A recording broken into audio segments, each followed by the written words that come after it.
Well, hi, everybody. I'm Don Stewart, and welcome to another edition of Breaking News. Today is Friday. It is the 30th day of August, 2024.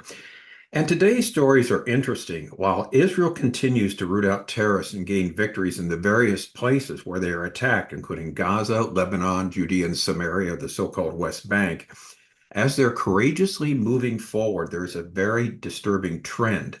Iran is now asking for concessions from Israel for quote unquote regional stability, and they want the U.S. to keep Israel from becoming too powerful.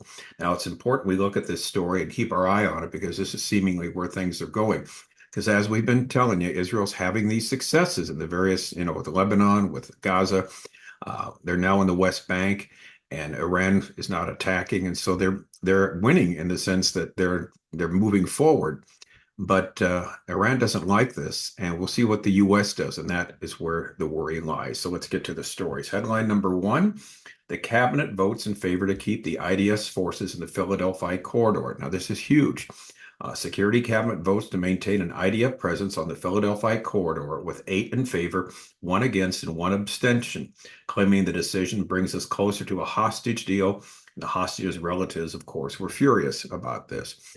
All right, basically what we see is the Israeli Security Cabinet agreeing with Prime Minister Netanyahu that they have to keep this corridor under Israeli control. And again, we remind you the corridor is about an 8 to 9 mile stretch that runs along Gaza in its border with Egypt. And to have Israel in control of this will make sure that there's no smuggling going in the various tunnels that were built over the years that Egypt was supposed to not allow that to happen. And yet they've destroyed something like 150 tunnels, 80% of them so far that go, and many of them go back and forth from Egypt to Gaza. And so Israel is not going to outsource its security here. And the security cabinet agreed with that. And this is very, very good news that they're going forward this way. The story goes on to say the political security cabinet voted on Thursday in favor of keeping the IDF forces in the Philadelphia corridor as a part of a possible deal. Defense Minister Yoav Gallant was the only one to oppose the decision, which is interesting. 8 voted in favor, and National Security Minister Itamar Ben-Gvir abstained. He abstained because he wanted stronger resolutions there, not less. And so, according to sources, the IDF maps on the forces where they're going to be placed were adopted by the U.S. as part of the plan to return the hostages. Now, this is a very important and necessary move. Hamas is being neutralized in Gaza, and the work must continue for Israel's future stability. However, it's not only in Gaza that Israel is moving forward against its enemies, which brings us to our next story. Headline number 2, Israel launches major operation in Samaria. Following the failed mega attack in Tel Aviv, the IDF, the Israeli Defense Force, launches division-level multi-day campaign against terrorist activities in Jenin and Nablus. That's in the West Bank, Samaria, including airstrikes and aggressive ground operations. 11 terrorists so far were killed. In a significant escalation of tensions, the IDF force launched this large-scale military operation across the West Bank early on Wednesday. The operation involved ground troops, drones, and air support, comes just days after Israeli security forces thwarted a suicide bombing attack in Tel Aviv, allegedly planned and orchestrated by terrorists from where? From there, the West Bank. The operation primarily focuses on the cities of Jenin and Nablus, both hotbeds for Palestinian terrorist activity. This marks one of the most extensive military efforts in the area in recent years. All right, so what it's called here, the headline is a coordinated offensive with clear objectives. Military sources have indicated that the operation's primary goal is to dismantle terrorist networks and prevent imminent attacks against Israeli citizens. If you recall, in the old days, this is where all these suicide bombers would come from, and Israel had to really ramp up its security there because this was famous before Gaza was under the control of Hamas. A lot of the attacks, in fact, most of them against Israeli people, came from this area, and it came via suicide bombers. All right, the IDF cited intelligence findings suggesting a sharp, and here's the key, uptick in militant or terrorist activity, including bomb-making operations, arms smuggling, and coordinated attacks against Israeli citizens. So this is why they're doing it there also. again, the West Bank, Samaria, simply because of the uptick there. Why? Well, this is Hamas and Iran fomenting this because Gaza, they can't do it there anymore because of how they've been cleaned out and continue to be by the IDF. And so they said our objective is to ensure the safety of Israeli citizens and to dismantle terror infrastructure, the spokesperson said. Following the attempted suicide bombing in Tel Aviv, we must act decisively to neutralize threats before they can endanger lives. All right, so basically what's going on here is Israel's taking the lead. They're saying we're going to stay in Gaza on the border between Egypt and Gaza. We're going to make sure our security is safe there. We're not going to outsource it like before. We're going to make sure all the entrances into Gaza are secured by us, not the UN, not some Palestinian authority, or not some group that supposedly would watch out for us. And this is wise because they can't trust them to do this, as we saw in Lebanon. Recall after the 2006 war, the United Nations voted for Lebanon to assure peace, to make sure the United Nations would have their forces there, that there would be no terrorists from the Israeli border for some 18 miles past what's called the Litani River. There's a river about 18 miles from the border, and none of these terrorists were supposed to be there.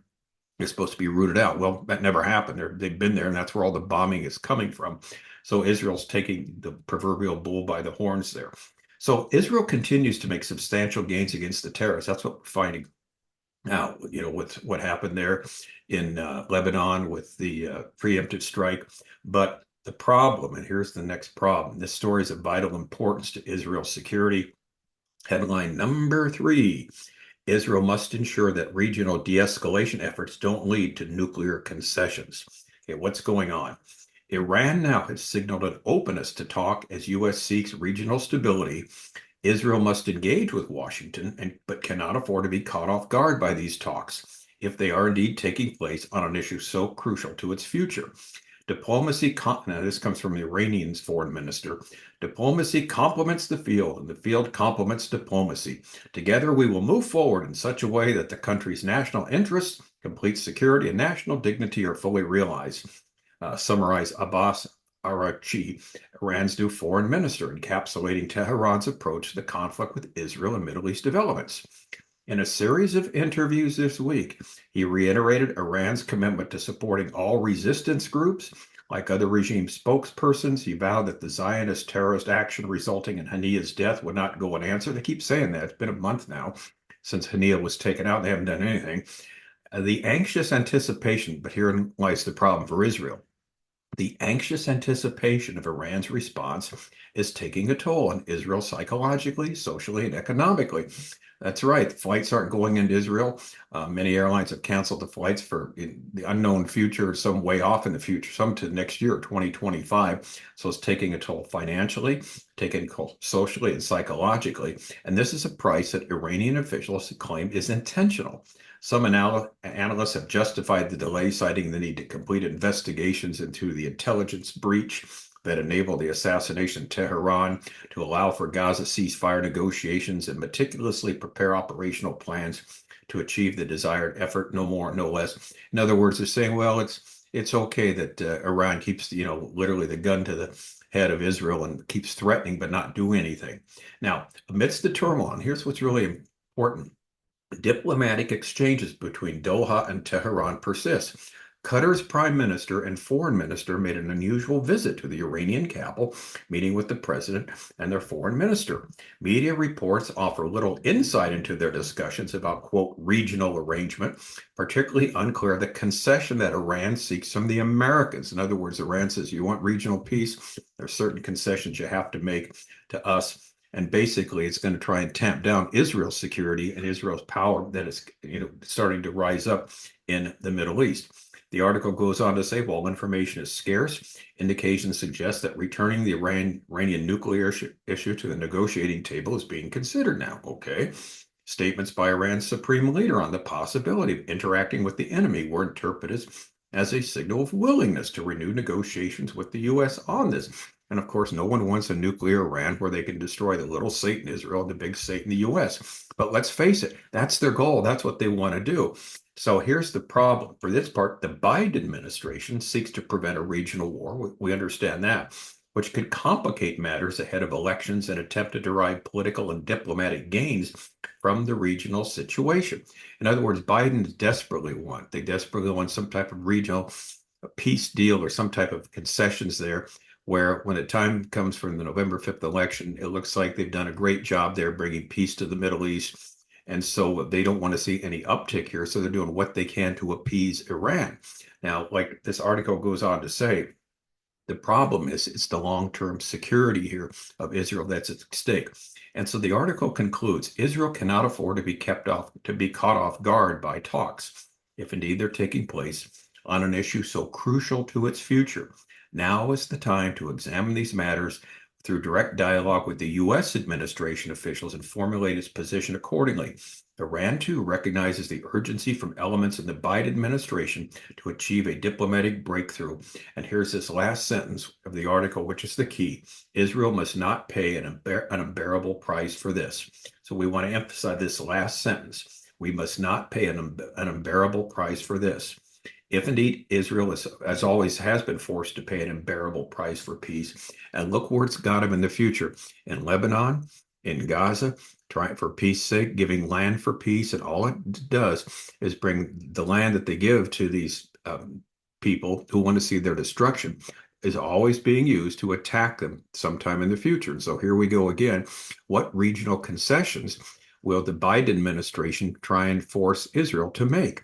Because Israel now is moving forward, showing its strength there, pushing back in Lebanon, Gaza, and also now the West Bank. And so this is what's going to be very interesting to see.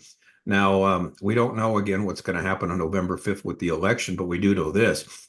If the Democrats remain in power, it will be very, very bad for Israel. And that's the understatement of the decade. We all know already where the U.S. is moving, no matter what they say publicly, if the administration goes to Kamala Harris rather than Donald Trump. So we'll watch that and see what takes place.